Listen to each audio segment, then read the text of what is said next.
I feel like a lot of times Spanish, when I'm using it, I'm like going to this like, it's about a feeling of like power, you know? Sometimes it's dark and angsty, but also sometimes it's like, when I'm singing in Spanish, I feel like I can feel my whole like ancestry behind me. So it's like this moment of like, it's like I'm levitating musically in some way. You're listening to Speaking of Language, a podcast recorded at the Language Resource Center at Cornell University. Each week, we explore a topic related to language pedagogy and second language acquisition. This week on Speaking of Language, Alejandra Diemecke tells us how her Mexican-American background and her musical family influenced the songs she performs on violin and vocals as La Llorona. Welcome to a new episode of Speaking of Language. I'm Angelica Kramer, the director of the Language Resource Center at Cornell University. And I'm Sam Lupowitz, the LRC's media manager. We have Alejandra Diemecke with us today. Ali is a teacher, songwriter, and musician in the Ithaca, New York area, performing under the name La Llorona. Welcome to Speaking of Language, Ali. Thanks for having me. I cannot wait to hear more about all the things that you do, but before we get started, can you share a little bit more about your background and your path with languages? Yeah, so my dad is from Mexico and my mom is from the United States, like Long Island area. And they're both musicians, and that's how they met. So there's, music and language has been such a giant part of me even existing from the very beginning. They didn't speak the same language, but they played music together and fell in love and then learned each other's languages and got married and had me. So I grew up mostly speaking English, but understanding and hearing and sort of like traversing Spanish my whole life. So I'm not fluent in it, but I understand. I understand way more than I can say back. When I spend time in Mexico, when I spend time with my family, and I'm practicing it and I'm immersed, I pick it up, it comes back. I get better and better over time, but have spent a lot of my life understanding and just sort of navigating this language that I'm so familiar with, but not necessarily fluent with. And so in terms of music, my parents are both musicians and I have played violin since I was 4 years old. I learned the Suzuki method, which is all about it's not something you're born with. Talent is something you're educated into. You start with the kids pretty young if you can, and have been playing my whole life. Pretty much everyone on more or less both sides of my family are musicians. And so even when we couldn't speak the same language, I have played music with my family members and sort of bridged that gap, a whole different way of connecting and in some ways communicating. That's beautiful. About a year ago, you released an EP called Hedges under the name La Llorona. So I'd love for you to tell us a little bit about the origins of that project. Yeah, so I did grow up playing like classical music, and I didn't go to like music conservatory or anything. I don't have the kind of classical chops that my family members have, but I always still really loved playing, and it wasn't until after college I started to realize I could explore other genres of music and started playing with a rock band. And that was really fun and fulfilling. I still play with them. They're called the Ilium Works. But then I started realizing I wanted to explore more genres of music and sort of some of my own original training as a classical musician while fusing that with other styles that I love listening to: pop, rock, folk, fiddle a little bit here and there. And I had gotten a looper that I thought I'd use with the band. And then I found out using a looper with other live musicians, is not fun, very challenging. So I was like, well, I have this thing and I would love to use it. So I started creating, like essentially a solo set with this looper. And if you don't know what a looper is, it's a pedal you play a line of music, could be like 4 notes or something, could be something much more intricate than that. You hit the pedal, and that phrase of music will repeat over and over and over again. And then you can put other layers on top of it. So as like one person, I can sound like a whole lot more than one person. So I started writing music, and one of the first pieces that I knew I wanted to cover, because I'd been wanting to cover it for years, was La Llorona. And so then I started performing out, and this EP kind of came together over a handful of years of experimenting with how do I take this violin sound that I always thought kind of had to be this one way, like this one classical way, and how do I take it and stretch it in as many different directions as I can, and bring in like all of the sounds that I love, and all of the sounds that I love musically, but all of the sounds that I love, in language too, because I do incorporate Spanish. Obviously, I cover La Llorona. I'm singing it in Spanish. Todos me dicen el negro, llorona, negro, pero cariñoso. Todos me dicen el negro, llorona, negro, pero cariñoso. Yo soy como chile verde, llorona, picante, pero sabroso. Yo soy como chile verde, llorona, picante, pero sabroso. Ay de mí, llorona, llorona, llorona, llévame al río. Ay de mí, llorona, llorona, llorona, llévame al río. But in other ways too, Spanish comes in my music. So just kind of this big fusion of genres, cultures, styles. Yeah, very cool. So I want to go back a bit, because you talked about the song La Llorona being where you took the name from, and also something that you knew early on you wanted to do. So can you tell us a little more about that song? What does it mean? What's it about? How long have you known it? Where'd you first hear it? And how did that influence the project? Yeah, well, that's a really cool story, because to talk about the song, I have to like step back even further, because Great. it's not just a piece of music. It's actually also a folk story, a ghost story that I know from my Mexican background, but is also many different versions of the story span across South America. There's a lot of different versions. So I had first read it in a book when I was like a teenager, some like young adult, like spooky sort of sci-fi book set in Mexico. I don't remember almost anything about the book except there were like clones in it or something. The only thing I took from that book was that I read the story of La Llorona. And I think I read it while I was visiting family in Mexico. So I was like, oh, cool. And I love, I'm a very bright person, but I've always been fascinated with the dark, in terms of, I love ghost stories. I like scary movies, and things like that. And so I really latched onto this story. The version that I read, and like I said, there's a lot of different versions, but the version that I read was like, there's this woman and she's got these kids, and she finds out that her husband has cheated on her, or, husband, baby daddy, I don't really know, but like he's cheated on her. And she goes crazy, typical like hysterical woman trope. Right. And when she comes home and sees her kids, they look like him, and all she can see is him, and she drowns him in the river, and then realizes what she's done, and is like absolutely grief-stricken and kills herself as well.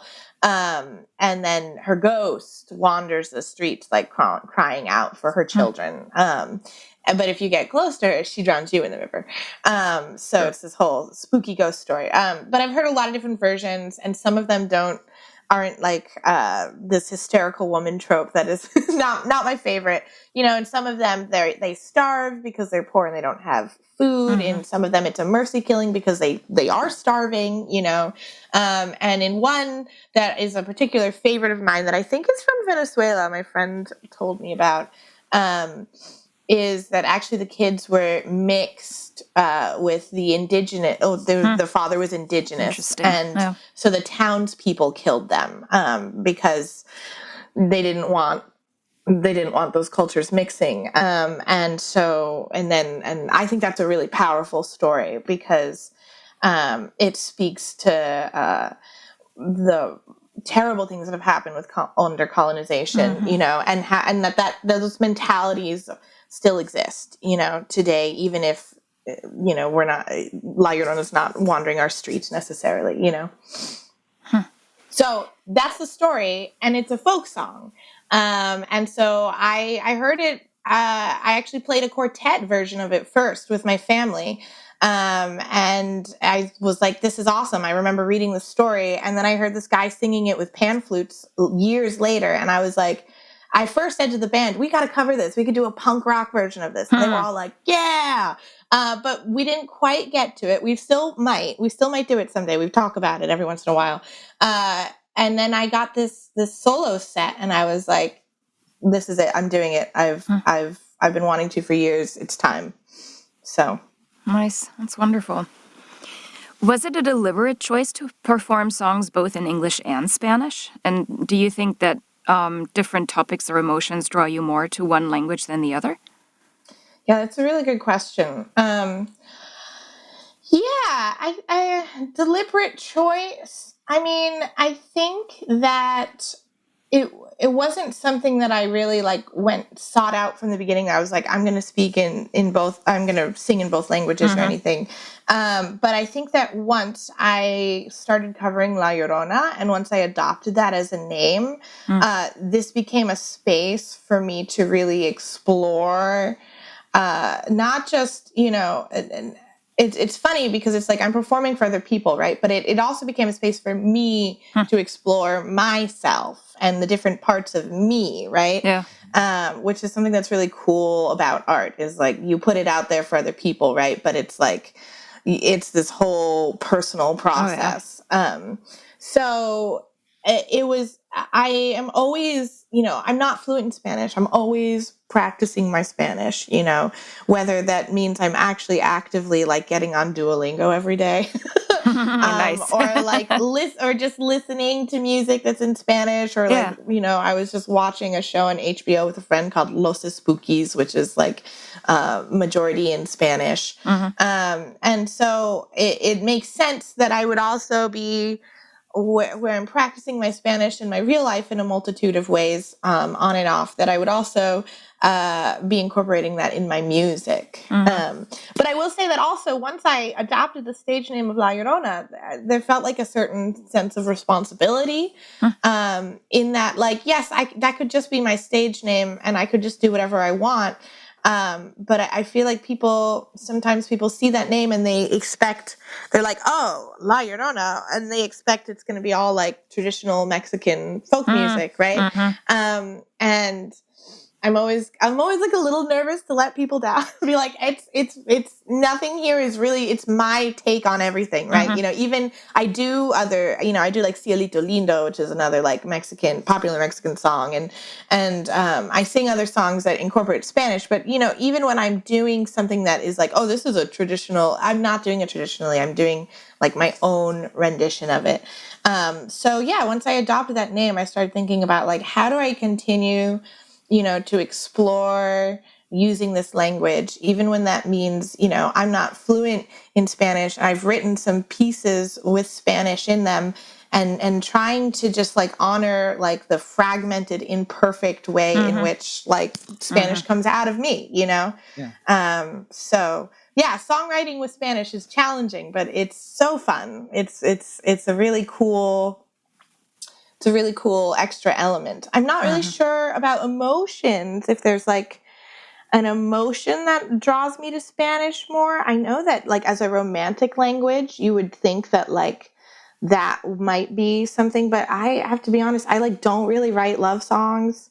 And I feel like if you're going to write a good love song, it's got to be like some either like really like feel like really just like in the moment, like slice of life, or it's got to be poetic, and I'm not good enough at Spanish for poetry. So I feel like a lot of times Spanish, when I'm using it, I'm like going to this like it's about a feeling of like power, you know. Sometimes it's dark and angsty, but also sometimes it's like, when I'm singing in Spanish, I feel like I can feel my whole like ancestry behind me. So it's like this moment of like, it's like I'm levitating musically in some way, It's beautiful. Yeah. And just sort of to follow up on that, knowing that most of your audiences are probably majority English speaking, does that also affect your performance and how it feels to present this sort of hybrid linguistic approach? You can just follow up on that a bit. Yeah. You know what? I really never give English speakers a second thought when it comes to my set. The funny thing is I like really couldn't care less if someone's standing in the audience that speaks English being like, I don't understand what she's, I like don't care. Um, Awesome. but also partially like not just in not just like in a selfish way, but also in like in general, what I find is that most of my audience, even if they're English speakers, are excited for the culture fusion. They're excited for the other language. And so even if they don't understand, I find they usually really appreciate it. I think much more about like the folks who see My Name is La Llorona and are more Spanish speaking that come to the show. I think much more about that than I do about the English speakers. It's interesting. What's something that you've learned from recording and performing this material that you can share with our listeners, either about music, about language, about all the things? Yeah. I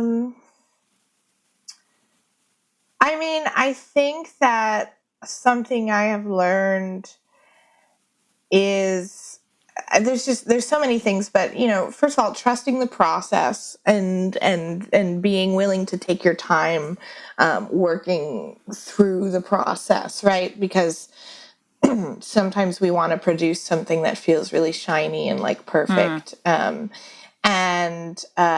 nothing's going to be perfect, first of all. I mean, I don't think on my EP, I think there's a few tracks where I'm like, yeah, but but most of the other tracks, it's like, well, if I did this again, so like learning to like accept that, but also knowing that like as you work through something, like if you're starting at the beginning of your process, you've got this journey to go, and to be willing to go on that, let things change, and let other people, especially, I found that it was so powerful to be in the studio, and I recorded at Sunwood Recording Studio in Trumansburg, and Chris Ploss is just incredible, suggesting ideas of things to add to my piece, and that like my first thought was like, no, like, like this is how it's supposed to be. And then I was like, well, I guess you know things. I came to you because you know things.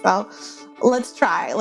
And finding that his suggestions were awesome and brought my music to new places I didn't expect. So that was really cool. Welcome to the meadow, rest your wings, pass beneath her aching limbs, plant your feet, breathe it in, you can, oh, breathe it in, we are everything.